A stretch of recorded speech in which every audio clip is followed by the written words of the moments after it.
Thanks, Ray, and thanks to Jean and the Southern Waste Information Exchange. Two things. Everyone can rest their eyes.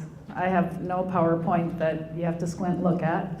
And secondly, I just always appreciate, and our team that are very focused on C&D recycling, not just at a local state level, but certainly at the national level.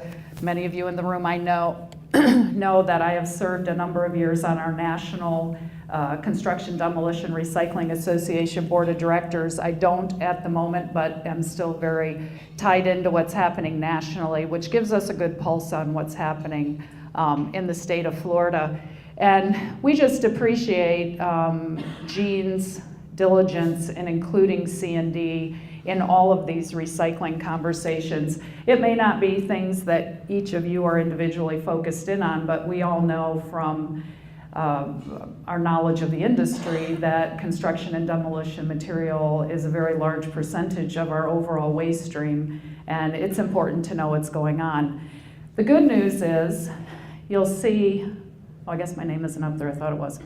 I'm listed as Sun Recycling and Waste Management, which is a whole new thing. This is my first presentation and participation with my new team members at Waste Management. Sun Recycling and Southern Waste Systems, as many of you may know, was acquired by Waste Management. They acquired certain assets that were owned by the Guzmanos and Lomanginos. They retained our concrete recycling facility in West Palm Beach and our metal recycling facility in Pompano, which are now operating under All-Star Aggregates and Resource Metal Recycling. And I signed on as a consultant with Waste to work through the transition, mainly to transition our 700 employees who now have a new home and a new opportunity. It's going phenomenally. I am getting industry inquiries. Most of you that know me well know I'm very transparent. People are saying, okay, did Waste Management buy those facilities to shut them down? And I am here to tell you very happily that is not the case. They bought all of our C&D mixed recycling facilities. All 4 of them are up and running. I will say that they are as focused as we are and have been, the team at Sun Recycling, which certainly includes Charlie Guzmano, who is still part of the team, who was our owner and CEO, is now with Waste Management. And Paul Valente, who many of you know, was our operations director for the recycling operations, and he is still also an employee of Waste now. And they are just as focused on staying drilled in on research and development. Our goal has always been, and we have always said, and this includes all recycling because we did own a single stream facility also, you know, in our world, might not have fit in where everybody else thought, but to us, a recycled material is a material that has value. And that's what we always focused in on, the materials that were coming out of our facilities at maintaining a value on the other end. Right now in the C&D world in Florida, I'm embarrassed to say that I can't give you any statistics or be up to speed on the C&D MRFs that Waste Management is owned in Tampa and Riviera Beach and Pompano, and I'm sure at some point I'll be much more up to speed on them.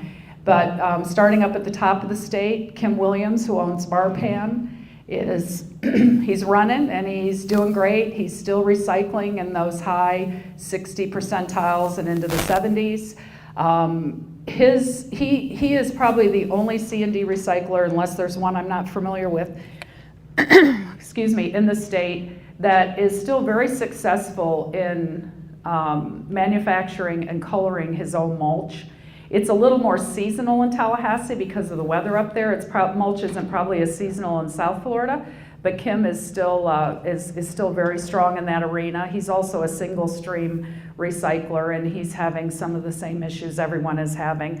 I didn't give you a lot of statistics on the metal and plastic coming out of our facilities because I think we talked about metal and plastic today. The biggest challenge that he faces, that we've faced, and on a national level we're facing is with wood, outlets and markets for wood. And that's true across the board. I talked with Mike Stacy at Mid-Florida Materials here in the Orlando area, And that's the one issue that they continue to have also. And you know, at Mid-Florida, they don't have the recycling processes to the extent that we do as far as equipment and technology. But even at the face of their landfill, they're still recycling about 45%, and they're very happy with that. So I guess just overall, we're still very focused on C&D. The counties are, a lot of the municipalities, they're taking a look at how they're collecting and making sure it's getting processed. And we're looking to a great future at Waste Management with C&D facilities. The Sun Recycling name is still on all the facilities and will be till the transition is complete, which will be, you know, I'm sure it's sometime in the next year. I can't speak to that specifically, but we'll be looking at what's best business practices, some consolidation perhaps, building new MRFs. There's a lot in the horizon that I don't have all the details of, but it's still a very positive thing that's happening for the state of Florida. And again, as far as our markets are concerned, the metals markets, the plastic markets, the materials coming out of the CFD facilities, you see what's happening with those markets. I think if natural gas comes down, then maybe that wood material issue could possibly go away. But I did speak with our national board chair, and he said that is the one thing that is consistent everywhere is handling of wood right now. So, no eye chart, quick and easy, happy to answer any questions, but Jean, again, thank you for always thinking about C&D recycling. It's important to our team, I know.